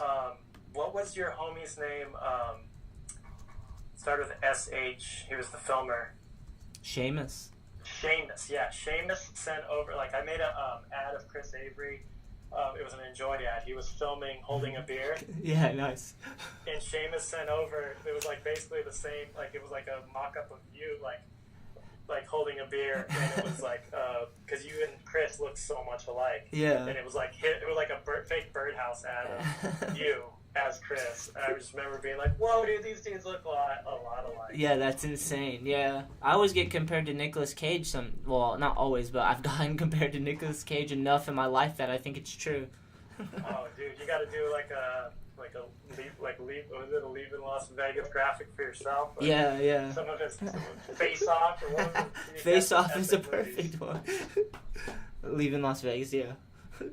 I mean, I definitely have the chest hair to match Nick Cage for sure. I got some out there, got some on the shoulder now too. It's crazy. That's cool. It happens. No, it's funny. It's like the funniest thing is like it's on my arms. Look at. You're an animal, bro. But it's not up where I need it, bro. It's not up here. I've always shaved my head. Good. You got a good shaped head. Thank you. I appreciate that. I have like these weird, like, I shave my head sometimes, but I have these weird, like I think they're called furrows or something. Like I have a couple like light furrows in the top of my head, like Nice. like little divots. Nice. I don't like it. You know what I mean? So I have one right in between my eyes too, and it makes everyone's like, "Why are you so pissed looking?" And I'm like, "Because I have this like frow or furrow. I don't know what it's called, but it just makes me look pissed all the time." You're like, I'm just trying to live, bro. Exactly. Like I'm like, I have people like I've had dudes running into cops like while out skating. Like cops fucking hate me. They're like, "Why are you so pissed?" And I'm just like, "I'm not. I'm just chilling, dude." Like, it's just my face, bro. You know how I know it's true I look like I'm slightly is because, like, usually it's people that, like, I've had it happen a couple times at grocery stores. Like, a nice older lady's like, "You look like..." I'm like, "Nicolas Cage." They're like, yeah. It's happened multiple times. That's cool. Dude, I don't believe Is it this cool, at though? all, but I've had people tell me I look like Bruce Lee. I'm like, I wish. Fuck, dude, that dude was a stallion. And when I went to Mexico, these dudes were like, Manny Pacquiao. What? I'm just like, fuck off. Like, I'm not like, I don't look anything like that, dude. Why'd you go to Mexico? It was just like a bunch, like me and my lady like went with a bunch of friends. Like it was like couples, like 5 couples went and just fucking partied and beached it, and we did zip lines, and What? you know, it was awesome. Where'd you go? Whereabouts? Somewhere south of the Mexican-U.S. border. Oh, nice. It was somewhere awesome. Sick, yeah. I went recently too, me and my lady. She like won a trip and we gotta go, so she invited me. I was like, hell yeah, I'm in, dude. Same thing. Fuck, Just who else is she gonna invite? yeah, let's go. I'm in, dude. So she went and did the whole beach thing. It was sick. Yeah, awesome. I want to go back. We always talk about going back. When I make some money, when I have some money in my bank account, I gotta take the wife on a honeymoon. Nice, there you go. Married. We haven't done one yet. It sucks. How old are your kids? 7 and 6. Damn. My daughter's about to be 8. Nice. Did they have They fun? grow up, dude, it's so crazy. They grow up so fast. Yeah. Did they have fun? Like every other week, there's one of their birthday parties. Did they have a phone? No. No phones yet. We limit. Like they barely are ever on. Like they can sometimes watch something on our phone, but we really limit. They don't really watch TV unless it's like shows that we've approved. And you know, my buddy told me that he's like, your kids are very sheltered, and I was like, kind of took offense to that at first, but I was like, as they should be. They're fucking kids. Yeah. I see all these kids that are just like watching. You know, they go to dinner and they're just handed a iPad and they just start watching crazy shows that are like the Avengers, like the 6-year-old watching Avengers. I just don't think is right. Yeah. But that's just me as a father, you know, like to each his own, like for you and your own kids, but whatever. Yeah. No, it's fun. I never really thought about it, so it's kind of crazy. Yeah, like having kids like really changes everything. Like changes like how you perceive things. Like my buddy's got this crazy backyard bowl, like this cement bowl. It's called the Beeble Bowl in Auburn, and dude, it's so amazing. Like there's like 50-year-old dudes doing, you know, inverts in there and shit, and I'm just like, I didn't grow up skating that stuff. Like I'll go and cruise around and do a couple grinds and whatever, but like I think about it, like, you know, like I'm scared of this thing. Like I don't want to get hurt because I need to be around for my family. You know, I don't know how to fall on pads, or I put them on and I slammed. I was like, I'm gonna get a helmet and wear pads and skate this thing so I can try harder. And then that was when I slammed the hardest in that thing. So Nice. like pads don't help me like I do, but it's so inspiring watching all those guys skate that shit. Yeah. And girls, like there's some girls that I've seen rip that shit too. It's amazing. It's insane. Yeah. Yeah. The dude, Eric, his wife, she does this really awesome thing for special needs kids. It's called Skate MD. Nice. And they have they get together all these kids with special needs, and they get volunteers, and then they you know, like bring them out for a day and show these kids that, you know, like there's, you know, you can have fun, like you can ride a skateboard and have fun. And I did a video for them, and you know, like it was amazing watching these kids just like, you know, like kids that can't use their legs, like pushing on their skateboard, like going over the hip, and just like their face looking so scared but like so pumped at the same time, and just being thrilled. Like it's fucking incredible. Like that family, like Eric and Drea, they're some amazing people. Yeah, that's insane. They have Yeah. a backyard cement bowl. Like that. Yeah. How dedicated is that? Yeah, it's insane. Skateboarding can consume your whole life, dude. Especially if you find. I like skateboarding because it helps me find balance. At least for me, like, because it keeps you humble to some degree. I skate a lot, and I definitely have to go at a pace that I can handle. You know, like, it's hard. You know. Usually, the people that are doing well in life, they've usually been skating a lot too, because they've been using their bodies and their hearts are beating and they're like breaking a sweat and like just exercise alone. You know, just from skating. When someone looks sharp on their board, though, that's when I know they're usually doing pretty good for sure. Yeah, it took me like when I moved up here, like it took me like I finally kind of feel like I'm starting to get like that sharpness of like I don't have tricks back, but like I feel like I can. You know, my buddy that lives down the street, he's got a mini ramp.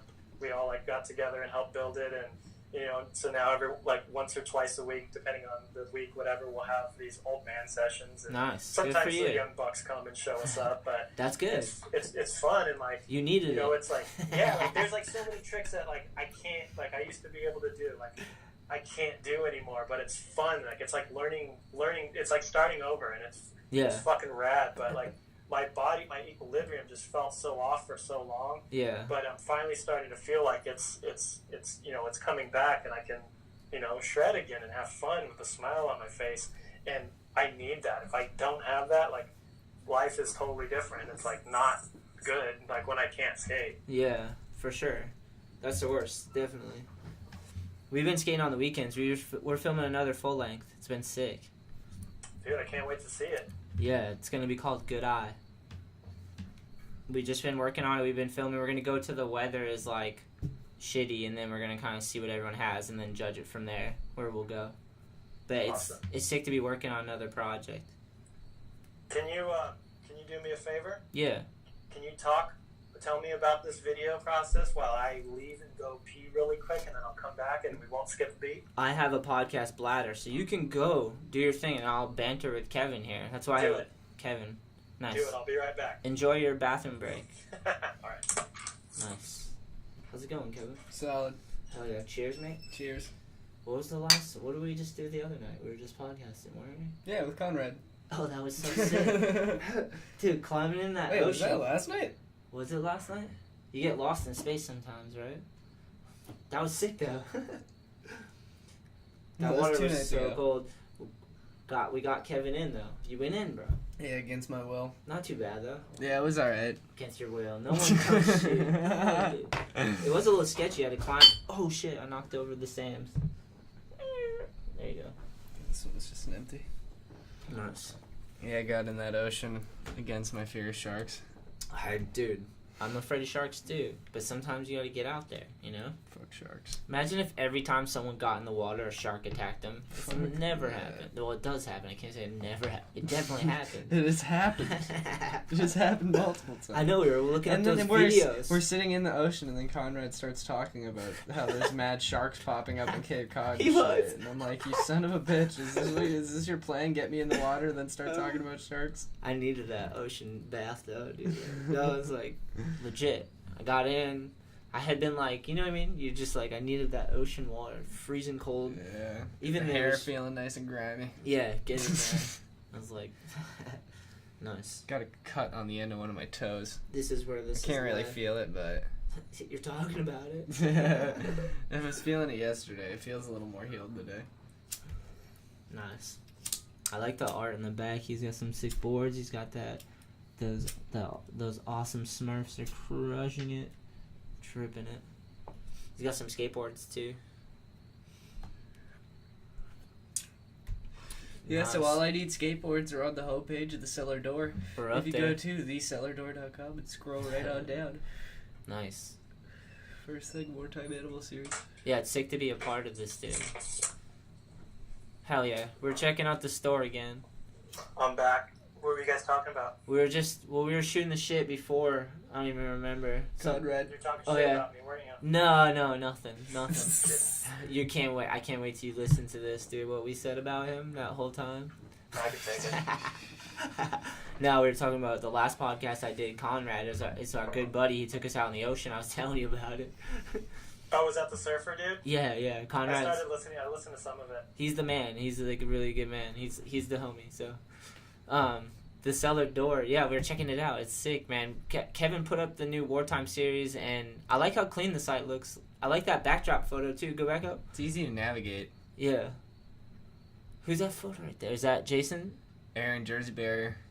Yeah, that's Jason Adams. Dude, so sick. Kyle Camarillo shot that photo. They've been really awesome. Kyle's been, like, he's like, yeah, you can use photos, and we wanted to work with Jason, and, like, cause he's the homie. Yeah. And he's amazing. So, like, he got his art stuff on there, and he got Slappy Hour on there, so, and he actually has made some sales doing it. That's awesome. So that's fucking awesome. Yeah, and Kyle's awesome. He's been on the show. Kyle's the man. Yeah. I actually listened to that one a while ago. I don't really remember what he said, but I'm sure he said something cool. Yeah, it was a long one. I would have looked at his store too. He had some of his photos. Yeah, he's got some amazing photos. He's got to get more up there because he's got some really good ones. That Gons one is so tight. Yeah, it's insane. Gons ollieing up a curve. Yeah, it's sick.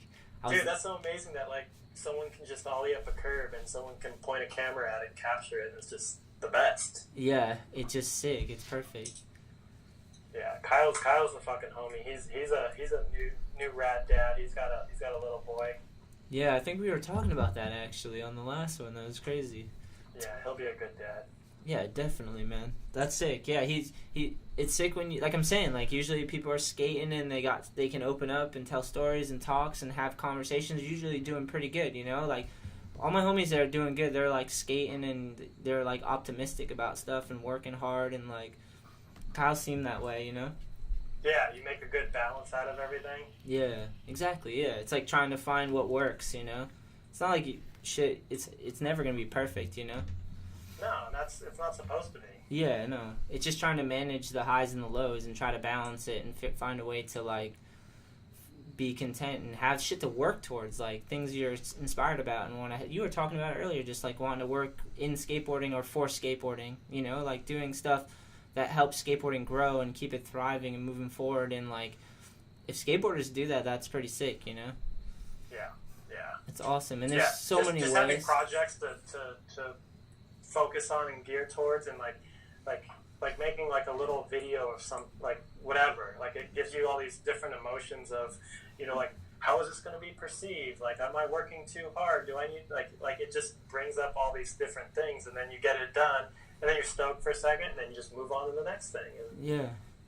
Just find balance. Like, make sure you can handle the load and you go at a pace that you can handle, and you work with other people that work hard, and you find ways to work together, and it's cool. That's a cool concept, Skateboarders are amazing. That's the thing that I've found is, like, what it takes to be a skateboarder is, like, it's not easy. It's really hard, Because I'm at a skate park and, like, don't get me wrong, bikers are gnarly, but they're limited. Bikers are so gnarly. I respect the shit out of the bikers, but they're still got their handlebars, so it's a different thing from skating, Yeah. And then there's the scooters, and it's like, that's not even a bike at that point. And then you take the handlebars off and you get to a skateboard, and you have to, like, fully balance. You're not holding on at all, Like, and to actually, like, pay a lot of attention into a skateboard. And dude, especially the guys we know, they've built full video parts, and you guys built full videos, and, like, you guys created a lot in skateboarding, All that tilt mode stuff. Those videos were so sick. All that is, like, culture and collected, I remember,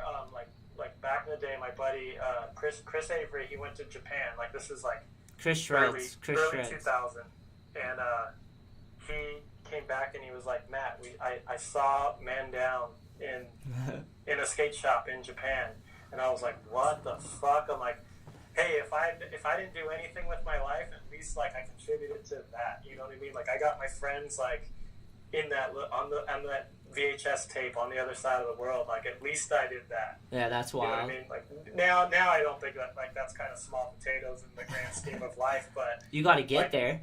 What's that? You got to get there first, Dude, I was just like, dude, I'm like, I at least did that with my life. Yeah. Like, I might turn out to be like a pile of shit or whatever that doesn't amount to anything, but at least I amounted to being a part of that project. You put in enough effort and focus and paid enough attention and probably did a lot of work, I'm sure of it.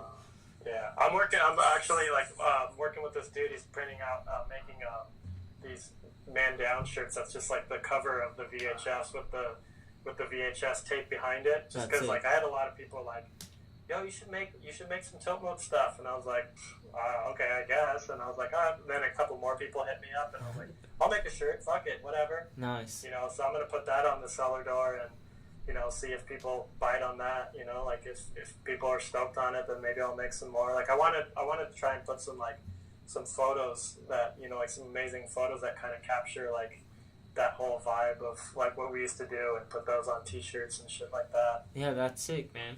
That's cool. You know, just for fun. You know, like I wanted to do it a long time ago, and just never did because I was always too busy or doing something, like, you know. But now I'm just like, fuck it, I'll get around to it. Yeah, I like doing all these. You know, like it's fun to learn. Like I used to get T-shirts made like when I worked at Dwindle, but it was always somebody else doing it. Like now I want to do it myself. Like I want to be able to not have someone tell me what I can and can't do, and just like do what I want to do. Like so. Yeah. So it's fun. So we'll see. You know, maybe it'll turn into something else. Maybe it won't. Whatever. Yeah, I mean, it seems like you got a good start. It just started, so if people are into it and we're grow it and everyone's skating and contributing, it's sick, man. And drive traffic. I'll give you guys some content. We create a lot of content with All I Need, so it'd be sick that if you guys would share that. That'd be sick.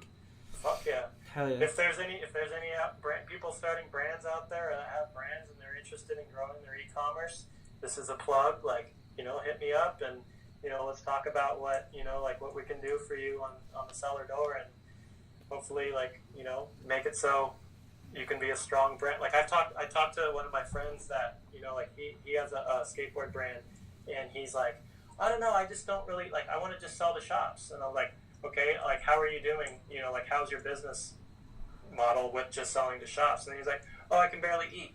Yeah. You know, like, and I'm like, okay, well, cool. Like, well, let me help you grow your e-commerce so you can, like, you know, eat and maybe do things with your writers and, you know, like, you know, survive. Because if your brand doesn't survive past next year, how do you help shops out? Yeah. You know, so like let's do some stuff to, you know, like help you be able to grow. And then when you can grow, you can do more with shops, you can do more with your writers, you can do more in general. Like, yeah. Maybe like hire a couple more people to help your business grow. And, you know, that's the idea, is just like trying to just, you know, like help each other grow, and, you know, help people do more with skateboarding. Because at the end of the day, if your brand's making some, you know, like a couple bucks, and you can put that towards a video, hey, that's a rad video that wasn't going to be there. Yeah, you know, exactly. If you didn't make that money. So, yeah. You know, I just want to see people doing rad stuff. I do see people doing rad stuff, and I want to keep, you know, I want to contribute to that, and, you know, help people do more coolness. Yeah, definitely. And there's people out there that could use the help. So I think it's going to be sick, man. And I'm hyped. We'll send you some of our stuff as we put it out. We're constantly going. We got our YouTube channel, and we obviously do the podcast, and we create a lot of content. So we'll share it with you. It'll be sick. Yeah, I know I told you this. That board with the Jaws graphic, the Jaws themed graphic. Yeah, crush it. Amazing. Thank you. Yeah, crush it like Quint. Yeah. It's from the Jaws. I saw some company do a T-shirt of that whole same, like it was like some T-shirt brand. Yeah. That just runs graphics, and I was gonna show you. I'm like, this dude did a similar T-shirt. Hell but yeah. this shit's sick, dude. Thank you. I appreciate that. I love seeing art on skateboards. Like I love it. Like when people do like it's a good concept, and it's like, you know, it looks right. It doesn't even have to be amazing art, but if it just all comes together in a good package, like that was amazing art, though. Thank you. Killed it yeah, on that drawing. Peter crushes it, and those guys at Narragansett are awesome too. They have a market. They call it. That's the beer, right? Yeah, Narragansett beer, and I had Jim Crooks on one of the earliest podcasts, and he was talking about how he was bringing the brewery back to Rhode Island, and they did it. So he was just like, yeah, like this is what we're doing. He came on my podcast and everything, and so I just kept in touch with him. And then they started this market called Made on Honor Market, and it's just like they pick a bunch of brands, and they've just been finding sick venues, and everyone comes together, and it's just an open market for the day, and they drive traffic through Yelp and get all these connections, and it's so sick just to go out, hang out and stuff. So like to have that board, Peter crushed that graphic, and it was like, I'm hyped that it received so well. It's awesome, man. It helps, yeah, you know. That's cool. It's cool when things just like come together and you just see all these people doing rad stuff and being a part of it. Yeah, it's sick. And those guys are fucking class acts, so it's sick. And they keep doing that Made on Honor market. I know there's another one coming up in November, so we're gonna do the next one.